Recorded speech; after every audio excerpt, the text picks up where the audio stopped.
नमस्कार दोस्तों, स्वागत है आपका आपके अपने यूट्यूब चैनल ऑनलाइन पाठशाला बाई एम डॉट गुजर में। कल क्लास में जो अपनी लास्ट क्लास हुई थी उस क्लास में हमने क्या पढ़ा था, कैसे जीवों की उत्पत्ति हुई है, कैसे जीवों का विकास हुआ है, उनके संबंध में कैसे कैसे सिद्धांत आए हैं, किन किन वैज्ञानिकों ने वो सिद्धांत दिए हैं। उन सिद्धांतों के बारे में कल की क्लास ने अपने कंप्लीट कर लिया। क्योंकि आज की क्लास में अपन पर्टिकुलर टॉपिक पर आ रहे हैं और अपना टॉपिक क्या है, कोशिका है, सेल है। तो आज अपन पर्टिकुलर टॉपिक को स्टार्ट करने जा रहे हैं। लास्ट क्लास आपको पसंद आई होगी, तो चलो आज की क्लास को शुरू करते हैं बिना टाइम वेस्ट किए हुए। सबसे पहले जो आज की क्लास में अपन क्या करेंगे, सबसे पहले अपन फैक्ट जानेंगे कि कोशिका के बारे में क्या क्या फैक्ट दिए हैं। ठीक है, फैक्ट मीन्स अपन ये जानेंगे कि कोशिका की खोज किसने की है, जीवित कोशिका की खोज किसने की है, प्रकृति में सबसे बड़ी कोशिका कौन सी है, इन सब के बारे में अपन जानेंगे। उसके बाद में अपन फिर आगे इसको कंटिन्यू करेंगे। तो सबसे पहले शुरू करते हैं कुछ फैक्ट के साथ कि कोशिका के बारे में सबसे पहले किसने बताया था। एक बहुत ही बेसिक सा क्वेश्चन बनता है। देखो, कोशिका के लिए जो साइंस वर्ड यूज में लेती है वो वर्ड है क्या, साइटो। साइटो वर्ड यूज में लेती है क्या। तो इससे क्या क्या वर्ड बनेंगे, जैसे साइटोलॉजी हो गया, साइटोलॉजिस्ट हो गया, साइटोफोबिया हो गया, अगर किसी को लत लग गई तो साइटोमनिया हो गया। तो ये सारे वर्ड बनते हैं इनसे। लेकिन अगर आपसे ये क्वेश्चन आ जाए कि father of cytology, father of cytology, अगर आपसे ये पूछ लिया जाए कि फादर ऑफ साइटोलॉजी के नाम से किसे जाना जाता है, या फिर इसको हिंदी में कहें तो ये कह सकते हैं कोशिका विज्ञान का जनक किसे कहा जाता है। तो कोशिका विज्ञान का जनक उन्हें ही कहा जाता है जिन्होंने सबसे पहले कोशिका की खोज की थी। और उनके बारे में मैं अगर आपको बात बताना चाहूँ तो उनका नाम क्या है, उनका नाम है रॉबर्ट हुक।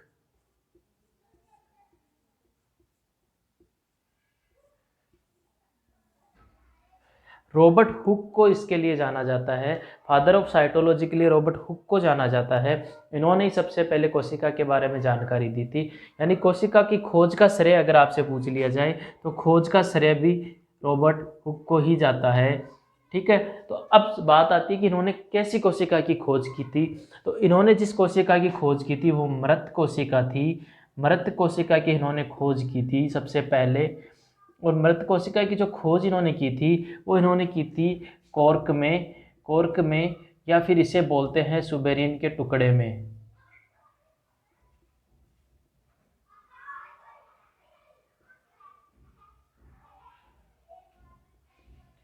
तो सबसे पहले इसने कोशिका की खोज की थी। रॉबर्ट हुक ने सबसे पहले जो कोशिका ढूंढी थी वो सुबेरिन के टुकड़े में इन्होंने ढूंढी थी। और वो किस तरह की कोशिका थी, वो एक तरह से मृत कोशिका थी। तो अब क्वेश्चन ये बन जाता है कि जीवित कोशिका की खोज के लिए फिर किसे जाना जाता है। तो चलो देखते हैं अब जीवित कोशिका की खोज कौन कर रहा है। लेकिन अगर आपसे क्वेश्चन ये पूछ लिया जाए कि फादर ऑफ साइटोलॉजी कौन है, कोशिका विज्ञान के जनक कौन है, तो नो डाउट इसका आंसर आप क्या करोगे, रॉबर्ट हुक ही करोगे। लेकिन अगर आपसे पर्टिकुलर क्वेश्चन में लैंग्वेज में ये दिया हुआ हो कि जीवित कोशिका की खोज किसने की थी, अगर आपको ये पूछ लिया जाए कि जीवित कोशिका की खोज किसने की थी, तो जीवित कोशिका की खोज के लिए जिन्हें जाना जाता है, जीवित कोशिका की खोज के लिए जिन्हें जाना जाता है उनका नाम है लुवेनहॉक। क्या नाम है उनका, उनका नाम है लुवेनहॉक। लुवेनहॉक, लुवेनहॉक को इसके लिए जाना जाता है। लुवेनहॉक ने ही जीवित कोशिका की सबसे पहले खोज की थी। हालांकि रॉबर्ट हुक कर रहे हैं कोशिका की खोज, लेकिन वो क्या है, मृत कोशिका है। अब देखो क्वेश्चन कैसे कैसे बन सकते हैं वो अगर मैं आपको बताऊं, यहाँ से 3 क्वेश्चन बन सकते हैं। 3 क्वेश्चन कौन कौन से, अगर आपको सिर्फ ये पूछ लिया जाए कि कोशिका की खोज किसने की थी, तो नो डाउट आप आंसर क्या करोगे, रॉबर्ट हुक करोगे। क्योंकि सबसे पहले जो कोशिका, उन्होंने चाहे मृत कोशिका की खोज की हो, लेकिन कोशिका तो है, मृत की खोज की हो लेकिन की तो कोशिका की खोज है ना।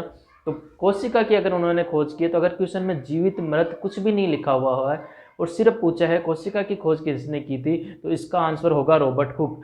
लेकिन अगर पर्टिकुलर उस क्वेश्चन में ये शब्द डाल दिया जाए कि जीवित कोशिका की खोज किसने की थी, ये वर्ड अगर आपको पर्टिकुलर दिख जाए तो आप क्या करोगे, तो आप इसका आंसर लुवेनहॉक करोगे। ठीक है, अब लुवेनहॉक का जब भी आपके पास दिमाग में नाम आए, जिस तरह से लुईस पास्चर का मैंने आपको बताया था कि लुईस पास्चर का दिमाग में नाम आते ही 4 चीज़ें दिमाग में आ जानी चाहिए, उसी तरह लुएन होक का नाम आते ही दिमाग में 4 चीज़ें आ जानी चाहिए। जैसे मैंने आपको लुईस पास्चर का क्या क्या बताया था, अगर आपको याद है तो, जैसे मैं लुईस पास्चर का भी यहाँ आपको बता देता हूँ, रिपीट कर देता हूँ, ठीक है। जिस तरह लुईस पास्चर के लिए हमें 4 चीज़ें याद रखनी हैं, उसी तरह लुएन होक के लिए भी हमें 4 चीज़ें याद रखनी हैं। वो 4 चीज़ें कौन कौन सी है, पहले देखो मैं आपको रिपीट कर देता हूँ लुईस पास्चर के लिए। तो इसके लिए हमने जाना था किण्वन की खोज इन्होंने बताई थी, इसके तरह इन्होंने पाश्चुरीकरण भी इन्होंने बताया था, पाश्चुरीकरण इन्होंने बताया था, रेबीज के टीके की खोज इन्होंने की थी,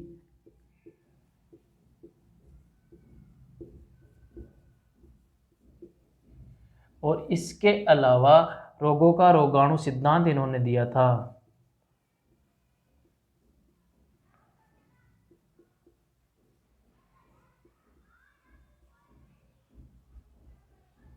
ये 4 चीज़ें हैं जो लुईस पास्चर के लिए हमें याद रखनी है। सेम टू सेम अगर मैं बात करूं तो लुएन होक के लिए हमें क्या 4 चीज़ें याद रखनी है। एक तो आपको पता चल गया कि जीवित कोशिका के जनक इन्हें कहा जाता है, इन्होंने जीवित कोशिका की खोज की थी, इसलिए इनके एक नाम तो इनके लिए ये आता है। दूसरा, इन्होंने सूक्ष्मदर्शी बनाया था, सूक्ष्मदर्शी इन्होंने बनाया था। तीसरा, इन्होंने शुक्राणु की खोज की थी, और चौथा, इन्होंने बैक्टीरिया की खोज की थी, यानी जीवाणु की इन्होंने खोज की थी। तो इन 4 चीज़ों के लिए लुएन होक जाने जाएंगे और इन 4 चीज़ों के लिए लुईस पास्चर जाने जाएंगे। तो अब आपको इनमें कन्फ्यूज नहीं होना है और इनको मिक्स नहीं करना है। सिर्फ बैक्टीरिया का पूछ लिया जाए, सिर्फ जीवाणु का पूछ लिया जाए तो लुएन होक होगा, लेकिन अगर आपको लिखा हो रोगों का रोगाणु सिद्धांत किसने दिया था तो आपके लुईस पास्चर हो जाएंगे, ठीक है। अब अपन चलते हैं टॉपिक की ओर। ये तो मैंने आपको एक एक्स्ट्रा बातें बताई हैं, ठीक है। अब अपन देखते हैं कि इस प्रकृति में सबसे बड़ी कोशिका कौन सी है, सबसे छोटी कोशिका कौन सी है, क्योंकि ये बहुत ही छोटे छोटे क्वेश्चन आते हैं, बहुत ही इजी वाले ये क्वेश्चन होते हैं, एकदम बेसिक से अपन चल रहे हैं अभी।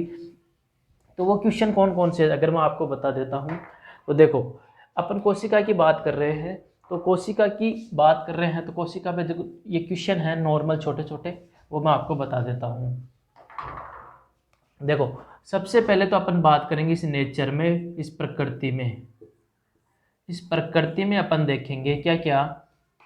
फर्स्ट वन चीज देखेंगे सबसे बड़ी कोशिका,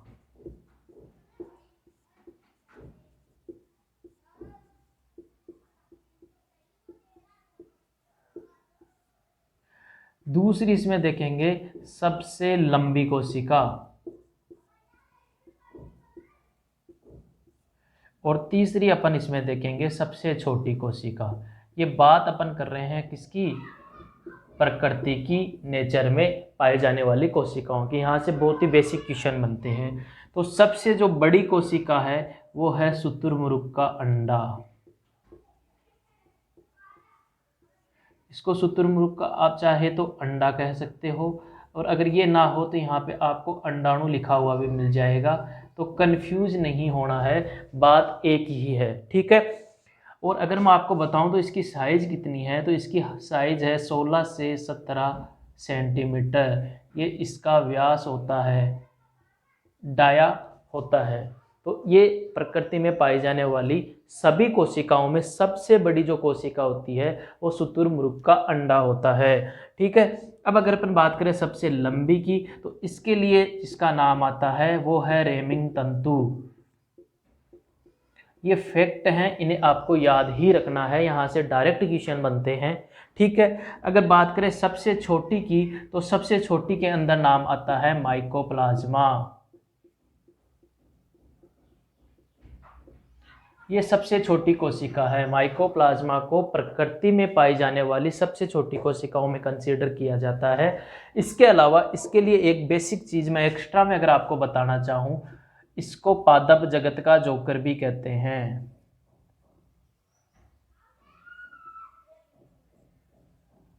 माइकोप्लाज्मा को ही पादप जगत का क्या कहते हैं, जोकर कहते हैं। इसके अलावा ये हमारे श्वसन तंत्र को प्रभावित भी करता है। और इसके बाद में अगर ये एक चीज़ देखें कि अकॉर्डिंग टू कोशिका, अगर अपन इनको बांटे कि ये किस टाइप का जीव है, तो ये एक कोशिकीय जीव है। आगे अपन देखेंगे भी सही। कोशिका के हिसाब से अपन जीवों को 3 कैटेगरी में डिवाइड करते हैं। तो ये मैंने आपको एक बेसिक सी जानकारी दी। देखो शुतुरमुर्ग का अंडा है, अगर मैं शुतुरमुर्ग की बात करूं तो देखो ये एक पक्षी में काउंट होता है। देखो एक एक्स्ट्रा अगर मैं आपको जानकारी बताऊं, यही बता देता हूं। देखो सबसे बेसिक सी चीज़ें हैं, ये हाल का टॉपिक से रिलेटेड नहीं है बट आप मेरे दिमाग में आ गया तो मैं आपको बता देता हूँ। देखो अगर आपसे ये पूछ लिया जाए कि ज़मीन पर तेज दौड़ने वाला पक्षी, बात अपन पक्षी की कर रहे हैं। अगर आपसे ये पूछ लिया जाए कि ज़मीन पे सबसे तेज़ दौड़ने वाला पक्षी कौन सा है, तो उसका आंसर भी शुतुरमुर्ग ही होगा। उसका आंसर भी क्या करोगे आप, शुतुरमुर्ग ही करोगे। ठीक है। देखो शुतुरमुर्ग का अंडा भी सबसे बड़ा होता है, ये सबसे तेज़ भी यही दौड़ता है। अकॉर्डिंग टू स्ट्रक्चर अपन देखते हैं, आकृति के हिसाब से देखते हैं तो सबसे बड़ा पक्षी भी यही काउंट होता है। लेकिन अगर आपकी जगह ये ज़मीन की जगह अगर आपको ये पूछ लिया जाए कि हवा में सबसे तेज़ कौन उड़ सकता है, हवा में सबसे तेज़ उड़ने वाला अगर आपसे पूछ लिया जाए पक्षी, तो फिर इसका आंसर क्या करोगे, तो इसका आंसर है स्विफ्ट। स्विफ्ट इसका आंसर है, जो अपने गाड़ी भी आती है सुजुकी की स्विफ्ट के नाम से। और अगर आपने मूवी देखी हो टाइगर जिंदा है, उसमें तो इसको उड़ाया भी था। क्यों उड़ाया था इसको, इसीलिए इसको उड़ाया था क्योंकि इनको पता था कि स्विफ्ट ही है वो पक्षी है जो सबसे तेज़ हवा में उड़ सकता है, इसलिए इन्होंने स्विफ्ट को उड़ाया था, कोई और गाड़ी को नहीं उड़ाया था। उसके पीछे ये साइंस थी, बिना साइंस के नहीं उड़ाया था उनको, साइंस पढ़ के ही उन्होंने उस गाड़ी को काम में लिया था। अगर आपसे पूछ लिया जाए पानी में सबसे तेज दौड़ने वाला कौन सा है, तो इसका आंसर होगा पेंगुइन। ठीक है। तो ये एक बेसिक एक्स्ट्रा आपको जानकारी मैंने दे दी है। अब अपन वापस अपने टॉपिक की ओर आते हैं। ठीक है। तो ये सारी चीज़ें ये भी आपके दिमाग में होनी चाहिए, कई बार डायरेक्ट क्वेश्चन बन लिए जाते हैं इन पे भी। ठीक है।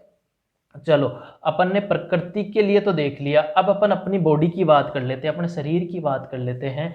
तो अगर अपने शरीर में अपन से पूछ लिया जाए कि कौन सबसे बड़ी कोशिका है, कौन सबसे छोटी कोशिका है और कौन सी है जो सबसे लंबी कोशिका है, अगर इनके बारे में हमें पूछ लिया जाए, अब बात करेंगे हम अपनी बॉडी की, शरीर की बात करेंगे। प्रकृति में तो अपन ने देख लिया, अब अपन बात कर रहे हैं किसकी, शरीर की अपन बात कर रहे हैं। तो शरीर में अब अपन देखते हैं कि सबसे बड़ी कोशिका कौन सी है।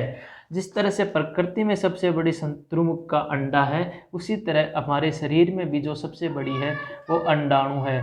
अब हमारे मीन्स ये नहीं है कि अंडाणु पुरुषों में होगा, ऐसा नहीं होता, ये लेडीज़ में होता है, ओवम बोलते हैं इसको। लेकिन अपन एक मानव जाति है उसकी बात कर रहे हैं, उसके अकॉर्डिंग अपन इसको कर रहे हैं। ठीक है। सबसे लंबी जो होती है, सबसे लंबी के अंदर आता है तंत्रिका कोशिका। तंत्रिका कोशिका। और जो सबसे छोटी होती है वो होती है शुक्राणु। शुक्राणु को सबसे छोटी कोशिका माना जाता है मानव शरीर के अंदर, और सबसे बड़ी माना जाता है अंडाणु को, ओवम को सबसे बड़ा माना जाता है। तो ये कुछ फैक्ट थे। अब देखो अपन ने 2 जनक देखे, अब मैं आपको एक चीज़ और बता देता हूँ। जैसे अपन ने 2 जनक देखे, कौन कौन से जनक देखे, एक तो सिर्फ ये लिखा हुआ आ जाए कि कोशिका विज्ञान का जनक किसे कहते हैं। देखो अगर आपको ये पूछ लिया जाए कि कोशिका विज्ञान का जनक किसे कहते हैं,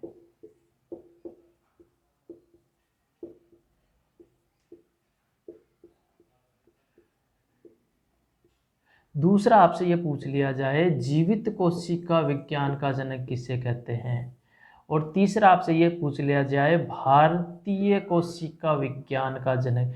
अपन इंडिया से है तो हमें ये चीज़ भी पता होना चाहिए कि भारतीय कोशिका विज्ञान का जनक किसे कहा जाता है। तो देखो कोशिका विज्ञान के जनक के लिए जिन्हें जाना जाता है वो कौन है, रॉबर्ट हुक। और जो जीवित कोशिका के लिए जाना जाता है उनके नाम क्या है, ल्यूवेन हॉक। ये दो चीज़ें तो मैंने आपको ऑलरेडी बता दी है। अब बात आती है कि भारतीय कोशिका विज्ञान का जनक किन्हें कहा जाता है। इसका मतलब सीधा सा ये है कि ये वो पूछना चाह रहा है कि भारत में सबसे पहले कोशिका के बारे में किसने जानकारी दी थी। तो इसके लिए जिनको जाना जाता है उनका नाम है AK शर्मा। देखो इसको याद कैसे कर सकते हो आप, एकदम इजी है। मूवी देखी होगी आपने AK, अजय देवगन वाली, जो AK कैसे था वो, एकदम से इंटेलेक्चुअल था, होशियार था, ठीक है। शर्मा जैसे पंडित होते हैं तो वो क्या करते हैं, हर चीज़ को मेमोराइज कर लेते हैं, हर चीज़ को जानकारी देते हैं। जैसे अपन ग्रह नक्षत्र के बारे में किससे पूछ रहे थे, जाते नहीं हम कि देखो तो मेरा टाइम खराब चल रहा है, देखो मेरी कुंडली में कहीं शनि वनी तो नहीं है, तो ये जो शनि वनी वाले काम बताते हैं ना, तो उसी तरह इन्होंने क्या किया था, भारतीय में कोशिका विज्ञान के बारे में इन्होंने सबसे पहले बताया था। ये एक ट्रिक है, आपको कोई पर्टिकुलर लेना नहीं है कि ये मैं किसी उस पर कह रहा हूँ, ट्रिक है अपनी अपनी, जो जिसको जैसे याद रखना उसको याद रख लेना है, बाकी याद रखना है। कुल मिला के बात ये है, कैसे भी याद रखो, बस दिमाग में आपके रहना चाहिए, ठीक है। तो ये 3 जनक हैं जिनके बारे में अपन ने बात कर ली। अब अपन आगे बढ़ते हैं अपने टॉपिक में। तो अब जो अपन बात कर रहे हैं वो अपन ये बात कर रहे हैं कि जीवों को किस हिसाब से इनको डिवाइड किया जाता है। अगर जीवों को अपन बांटे तो जीवों को अपन 3 कैटेगरी में डिवाइड करते हैं। अब ये 3 कैटेगरी कौन कौन सी हैं, ये देखो 3 कैटेगरी ये हैं। पहली जो कैटेगरी आती है वो आती है अकोशिकीय, अकोशिकीय, ठीक है। दूसरी आती है वो आती है एक कोशिकीय, ठीक है। इसके अलावा जो लास्ट वन आती है वो आती है बहुकोशिकीय, बहुकोशिकीय। अब इनके नाम से आपको पता चल गया होगा। देखो अकोशिकीय जीव वो होते हैं जिनके अंदर कोशिकाएं नहीं पाई जाती हैं, एक कोशिकीय जीव वो होते हैं जिनमें एक कोशिका पाई जाती है, और बहुकोशिकीय जीव वो होते हैं जिनमें बहुत सारी क्या पाई जाती हैं, कोशिकाएं पाई जाती हैं।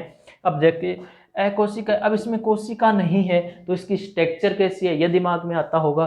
तो इसकी स्ट्रक्चर कुछ ऐसी है, एक प्रोटीन की लेयर होती है और उसके अंदर या तो DNA होता है या RNA होता है। ये लेयर तो होती है प्रोटीन की, और जो अंदर है वो या तो DNA हो सकता है या फिर RNA हो सकता है। जैसे आपने HIV वायरस का नाम सुना होगा, इसके अंदर जो एग्जाम्पल है उसका एग्जाम्पल भी वायरस ही है।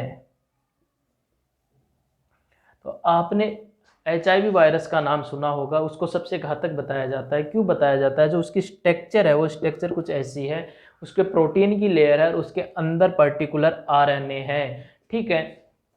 अब देखो वायरस से जो रोग होते हैं अपने शरीर में, जो भी रोग, जैसे अभी कोरोना वायरस भी चल रहा है, तो जो वायरस से होने वाले जो भी रोग होते हैं वो ही ज़्यादा घातक क्यों होते हैं, जीवाणु से होने वाले रोग ज़्यादा घातक क्यों नहीं होते हैं। उसका अगर मैं आपको एक छोटा सा आइडिया दूं तो वो कुछ ऐसा है, क्या होता है कि जो वायरस होता है ना, जो भी वायरस होता है वो क्या होता है, जब तक किसी सजीव के टच में नहीं आता है, जब तक किसी सजीव की बॉडी के टच में नहीं आता है, वो एक निर्जीव की तरह व्यवहार करता है। किसकी तरह, निर्जीव की तरह व्यवहार करता है। लेकिन जैसे ही किसी सजीव के टच में आ जाता है, सजीव के टच में वो आ जाता है तो वो खुद एक्टिव हो जाता है, एकदम सजीव की तरह नेचर करने लग जाता है। जैसे ये मार्कर क्या है, एक निर्जीव है, अब पड़ा हुआ है तो इसको ना किसी न्यूट्रिशन की ज़रूरत है ना किसी और चीज़ की ज़रूरत है, ये है वैसा ही पड़ा हुआ है। लेकिन जैसे अपन है, अपन सजीव में काउंट होते हैं, तो हमें हमारी बॉडी का विकास के लिए न्यूट्रिशन की ज़रूरत पड़ती है, पोषक तत्वों की ज़रूरत पड़ती है। तो अपन उसको कैसे करते हैं, अपन खाना खाते हैं, उन खानों में क्या होता है, पोषक तत्व होता है। तो भोजन के द्वारा हम अपने पोषक तत्वों की पूर्ति करते हैं, जिससे क्या होता है कि हमारा विकास होता है। तो उसी तरह अब वायरस जब तक निर्जीव है तब तक उसको पोषक तत्वों की ज़रूरत नहीं पड़ रही है, उसको किसी भी विकास की ज़रूरत नहीं पड़ रही है। लेकिन जैसे ही वो सजीव हो जाता है, सजीव के टच में आके सजीव बन जाता है, तो अब वो एक भूखे शेर की तरह अपने विकास करने के लिए जिस भी बॉडी के संपर्क में वो आया है उससे वो न्यूट्रिशन लेना शुरू कर देता है। इसी वजह से हमारे बॉडी को सबसे ज़्यादा डैमेज होता है। यानी वायरस से जो भी रोग हो रहे हैं उस वायरस से होने वाले रोगों में सबसे बड़ी बात यही है क्योंकि वो सजीव की तरह व्यवहार करना शुरू कर देता है। अब बताओ कोई बहुत दिनों से भूखा है और अचानक उसको खाना मिल जाए तो वो तो टूट ही पड़ेगा ना। तो वायरस भी बस वही करता है, निर्जीव था तो भूखा था, कोई ज़रूरत नहीं थी, जैसे ही सजीव बन गया अब उसको खाने की ज़रूरत पड़ गई, न्यूट्रिशन की ज़रूरत पड़ गई। जिस भी बॉडी के संपर्क में आया उससे ही वो न्यूट्रिशन लेना शुरू कर देता है। इसीलिए वायरस से जितने भी रोग होते हैं सब के सब डेंजर होते हैं, घातक होते हैं, खतरनाक होते हैं। अब एक वैज्ञानिक है जिनका नाम है इवानोविस्की।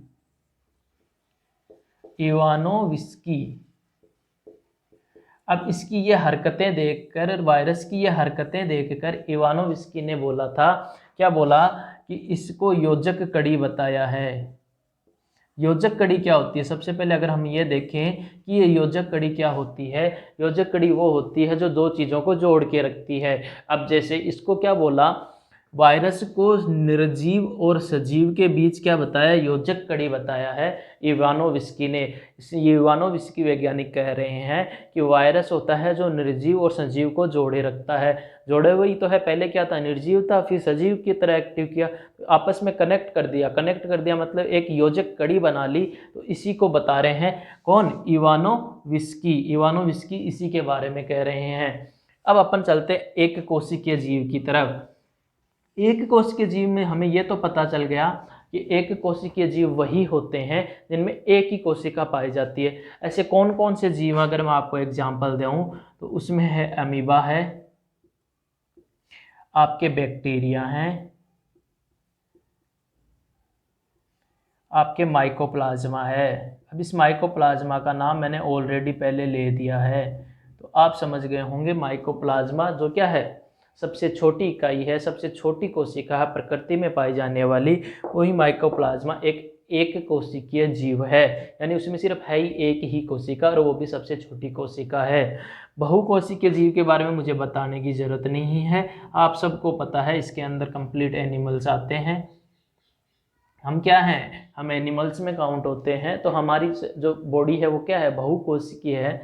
ठीक है, इसी तरह इसमें कंप्लीट प्लांट्स आते हैं। एनिमल्स मतलब वो नहीं कि मैं कोई जानवर ऐसे बता रहा हूँ, शेर हो, चीता हो, वो नहीं। मतलब एनिमल्स मतलब जो भी अपने हैं, जो अपना पोषण दूसरों से लेके रह खा रहे हैं, उन सबको अपन इनमें कहते हैं। मतलब पौधों को छोड़ दें तो बाकी सब एनिमल्स में काउंट कर लिए जाते हैं। तो ये कुछ जीवों को डिवाइड करने वाली बातें थी।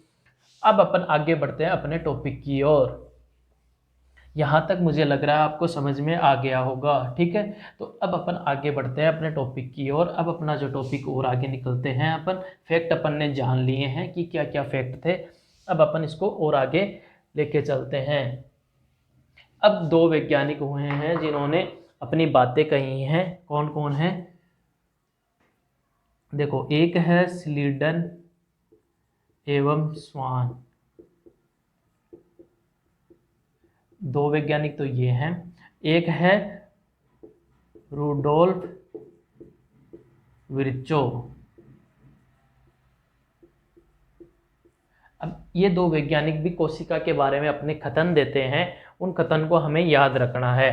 क्या क्या कथन देते हैं वो सुनो आप पहले। देखो, पहले स्लीडन और स्वान क्या कहते हैं, ये कहते हैं किसी भी चीज़ की शुरुआत जो होती है वो एक ही कोशिका से होती है। मतलब जो भी बनेगा, चाहे वह कोई भी चीज़ हो, उसकी शुरुआत वो होगी, वो एक ही कोशिका से होगी।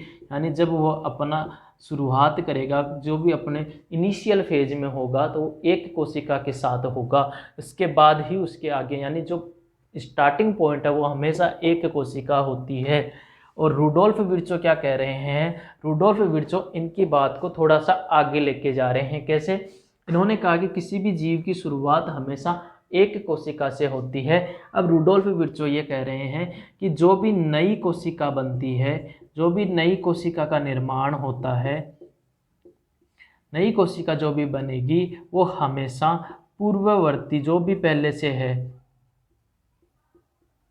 जो भी पहले से है पूर्ववर्ती कोशिका के विभाजन से होगी।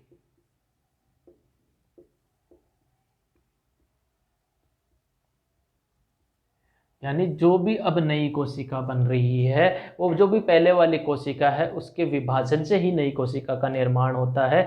ये बात कौन कह रहे हैं? रुडोल्फ विर्चो इस बात को कह रहे हैं। ठीक है, तो ये दो कथन थे जो मैंने आपको बताने थे, मुझे पता है आप इसको याद रखोगे। अब अपन आगे बढ़ते हैं।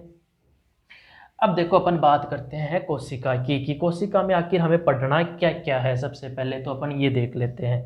ठीक है, देखो कोशिका को पढ़ना है तो कोशिका को अपन तीन चीज़ें पढ़ी जाएंगी।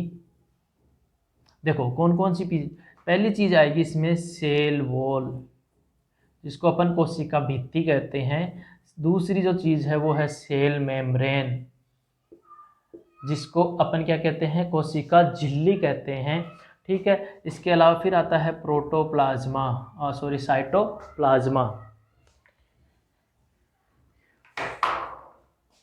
जो आता है वो है साइटोप्लाज्मा, इसको बोलते हैं कोशिका द्रव्य। और फिर आते हैं सेल ऑर्गन, कोशिकांग, जिनको अपन कोशिकांग हिंदी में कहते हैं। ठीक है, इन तीन चीज़ों को पढ़ते ही अपना टॉपिक कंप्लीट हो जाएगा। ठीक है, तो शुरू करते हैं अपन। सबसे पहले देखो सेल वॉल से। तो सेल वॉल का ये चीज़ है, पहली चीज़ तो ये बनी हुई किस चीज़ की है? तो सेल वॉल जो बनी हुई होती है वो बनी होती है कार्बोहाइड्रेट की। कार्बोहाइड्रेट की बनी हुई होती है सेल वॉल। और जो सबसे ज़्यादा जो पाई जाती है, मतलब जो पाई ही जाती है, सिर्फ पौधों में ये पाई जाती है, जंतुओं में सेल वॉल नहीं पाई जाती है। अब बात करते हैं सेल मेम्ब्रेन की। तो सेल मेम्ब्रेन है ये बनी हुई होती है प्रोटीन की, प्रोटीन की और वसा की, जिसको फैट कहते हैं अपन। प्रोटीन और वसा की बनी हुई होती है सेल मेम्ब्रेन। अब अगर एक बेसिक सा मैं अगर आपसे क्वेश्चन पूछूं, तो अगर आपसे ये पूछ लिया जाए कि सेल वॉल नहीं पाई जाती है, तो आप आंसर करोगे कि एनिमल्स में सेल वॉल नहीं पाई जाती है। लेकिन अगर आपसे ये पूछ लिया जाए कि सेल मेम्ब्रेन नहीं पाई जाती है, और फिर आपको ऑप्शन में एनिमल्स भी दिया हुआ हो, प्लांट्स भी दिया हुआ हो, तो आप क्या आंसर करेंगे?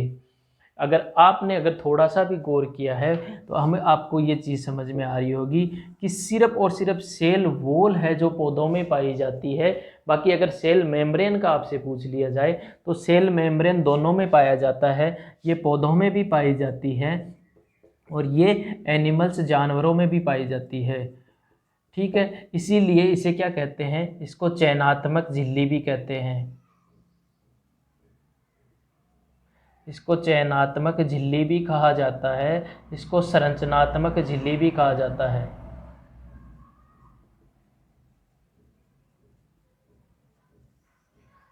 ठीक है, तो ये था सेल मेम्ब्रेन बनी हुई किसकी है और ये किस में प्रेजेंट होती है, ये भी मैंने आपको बता दिया।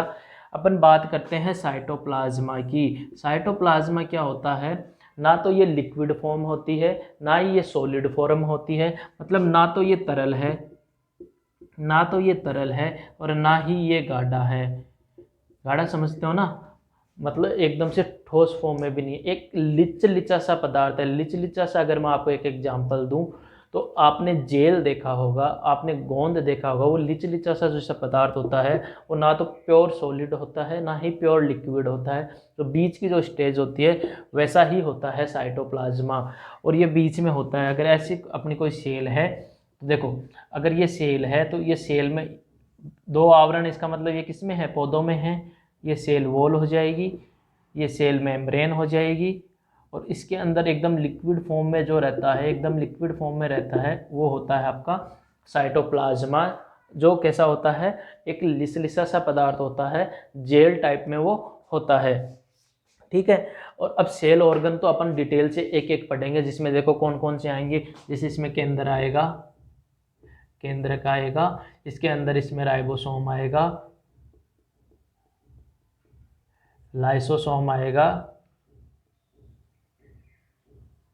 तो ये सारे अपन एक एक करके पढ़ेंगे। अंतःपर्दवी जालिका आएगी, रिक्तिकाएं आएंगे, तो इनको एक एक करके अपन पढ़ेंगे। लेकिन उससे पहले मैं आपको थोड़े से और एक दो फैक्ट बताऊं, तो अपन उनको भी अभी देख लेते हैं।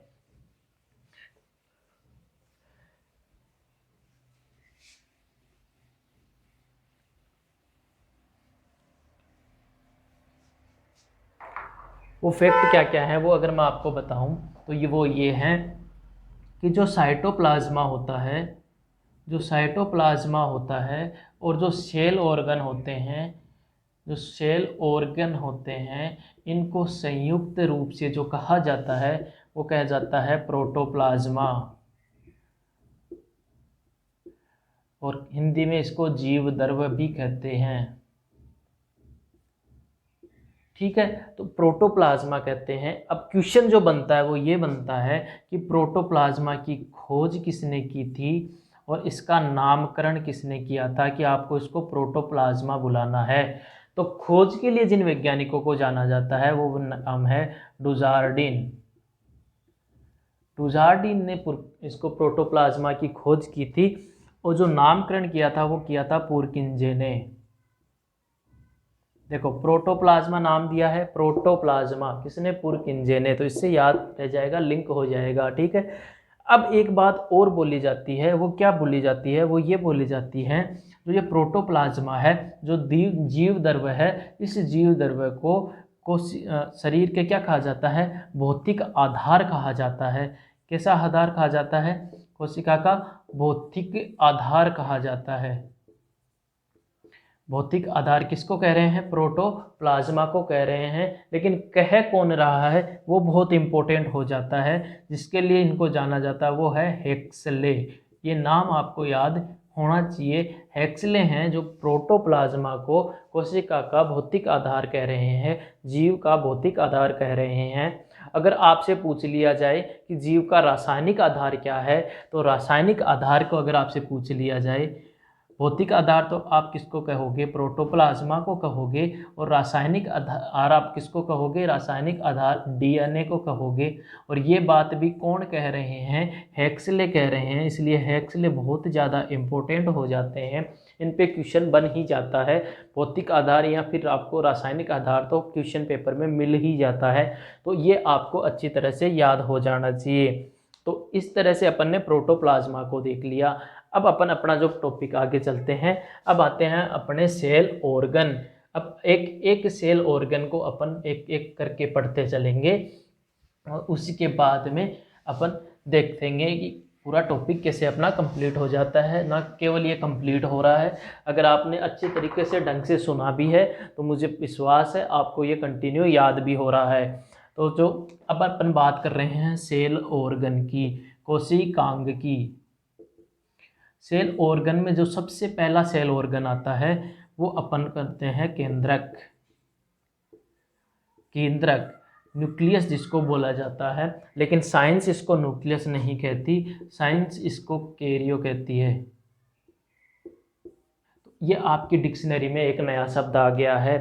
यानी आपको पूछ लिया जाए कैरियोलॉजी किसे कहते हैं, तो इसका मतलब केंद्रक का अध्ययन जिसमें किया जाता है वो कैरियोलॉजी कहलाता है। जो इसका स्पेशलिस्ट होता है वह कैरियोलॉजिस्ट कहलाता है। अगर किसी को केंद्रक से डर लग रहा है तो वो कैरियोफोबिया हो जाता है। अगर केंद्रक का निर्माण हो रहा है तो कैरियोजेनेसिस हो जाता है। अगर किसी को केंद्रक की लत लग गई है तो क्या हो जाएगा? कैरियोमनिया हो जाएगा। इस तरह से वो शब्द बन जाएंगे। तो आपकी डिक्शनरी में ये एक शब्द और ऐड कर लीजिए। अब अपन बात करते हैं केंद्रक की। तो जो सबसे पहला क्वेश्चन आता है वो यही आता है, father of karyology. Father of karyology, इसके लिए किसे जाना जाता है? तो ये आपको दिमाग में होना चाहिए, इनका नाम है रॉबर्ट ब्राउन। रॉबर्ट ब्राउन को इसके लिए जाना जाता है। रॉबर्ट ब्राउन ने सबसे पहले केंद्रक की खोज की थी, इसलिए इन्हें रॉबर्ट ब्राउन ने ही इनको फादर ऑफ कैरियोलॉजी कहा जाता है। ठीक है, तो अब देखो कोशिका की खोज की थी वो कौन थे? रॉबर्ट हुक थे। उनके लास्ट में हुक है और इसके लास्ट में ब्राउन है। कंफ्यूज मत हो जाना और ये मत कर देना अगर आपसे पूछे फादर ऑफ साइटोलॉजी और कहीं आप वहाँ वो ब्राउन कराओ, ऐसे कंफ्यूज नहीं होना है, इसको याद रखना है। ठीक है, अब केंद्रक की अगर अपन बात कर लेते हैं तो केंद्रक को क्या कहते हैं? इसको कोशिका का सीपीयू कहते हैं। क्या कहते हैं? कोशिका का सीपीयू कहते हैं। सीपीयू क्यों कहते हैं? जैसे कंप्यूटर के अंदर सारा जो कंट्रोल है, नियंत्रण का जितना भी कार्य है वो सीपीयू करता है, उसी तरह कोशिका में जितना भी नियंत्रण का जितना भी कार्य है वो ये केंद्रक करता है, इसलिए इसको सीपीयू भी कहते हैं। इसके अलावा इसको क्या करते हैं, प्रबंधक भी कहते हैं, क्योंकि ये मैनेजमेंट का भी काम करता है, इसलिए इसको प्रबंधक भी कहते हैं। और इसके अलावा अगर अब मैं बात करूं तो जो होता है क्या, जानवर होते हैं या एनिमल्स की अगर मैं बात करूं, एनिमल्स के अंदर सबसे बड़ा अगर आपसे पूछ लिया जाए कोशिकांग कौन सा होता है, सबसे बड़ा कोशिकांग कौन सा होता है, कोशिकांग का मतलब होता है कोशिका का अंग, यानी कोशिका के अंदर जो कोशिका का अंग है वो सबसे बड़ा कौन सा है, तो एनिमल्स के अंदर भी जो सबसे बड़ा कोशिकांग होता है वो केंद्रक ही होता है। लेकिन पौधों में ये नहीं होता है। पौधों में कौन होता है, पौधों में अगर आपसे पूछ लिया जाए तो पौधों में जो सबसे बड़ा होता है वो रिक्तिका होती है। रिक्तिका सबसे बड़ा कोशिकांग होती है पौधों में। अब इससे फ़र्क क्या पड़ जाता है वो मैं आपको बताऊं तो ये फ़र्क पड़ जाता है कि एनिमल्स की जो सेल होती है तो उसके अंदर अगर ये कोशिकांग सबसे बड़ा है तो एकदम बीचों बीच में होता है न्यूक्लियस। लेकिन जब पौधों की बात आती है तो पौधों के अंदर क्या होता है, जो न्यूक्लियस होता है वो छोटा होता है, इस वजह से वो बीच में नहीं आ पाता और वो साइड में चला जाता है, और रिक्तिकाएं हैं वो बीच में रहती है। वो रिक्तिकाएं बड़ी होने की वजह से, अब जो बड़ा है, अब अपने घर में कोई बड़ा भाई है और अगर अपन बात नहीं मान रहे होते तो वो क्या करता है, अपन को धक्के से साइड में नहीं कर देता, अपन को बैठने नहीं देता। तो बस वैसा ही काम यहाँ क्या हो रहा है, ये रिक्तिकाएं करती हैं, बड़ी हैं, बड़े वाला जो बोलते हैं ना कि मैं तो बड़ा हूँ मेरी बात तो माननी ही पड़ेगी, वो काम कर रही हैं और न्यूक्लियस को क्या कर रही हैं, साइड में कर रही हैं। तो इनकी स्ट्रक्चर ये होती है। अब ये तो समझ गए ना इसमें 2 लेयर क्यों बनाई है और इसमें एक ही लेयर क्यों बनाई है, क्योंकि पौधों में क्या होता है, सेल वॉल भी होती है, लेकिन ये इसमें नहीं होती। किस में नहीं होती, एनिमल्स में नहीं होती। तो ये कुछ बातें थी केंद्रक के बारे में। एक चीज़ और है, जो केंद्रक होता है, जो न्यूक्लियस होता है, उस न्यूक्लियस के अंदर भी एक और न्यूक्लियस होता है, यानी केंद्रक के अंदर जो केंद्रक है, केंद्रक के अंदर एक और केंद्र होता है, उसको बोलते हैं केंद्रिका।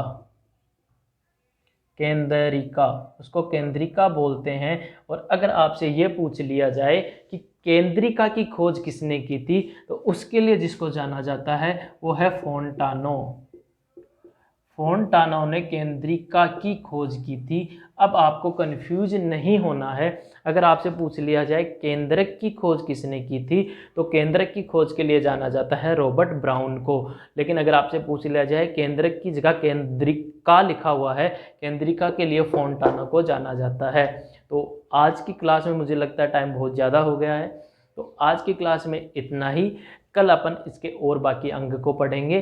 तो आज की क्लास को अपन यहीं समाप्त करते हैं। अगर आपको ये वीडियो पसंद आ रही है तो इसको लाइक कीजिए, शेयर कीजिए, और अगर आप चैनल पे नए हो तो उसको सब्सक्राइब कीजिए। तो मिलते हैं नेक्स्ट क्लास में इनके बाकी बचे हुए अंगों के साथ। तब तक के लिए बने रहिए, पढ़ाई करते रहिए और चैनल पे जुड़े रहिए। मिलते हैं नेक्स्ट क्लास के साथ। धन्यवाद।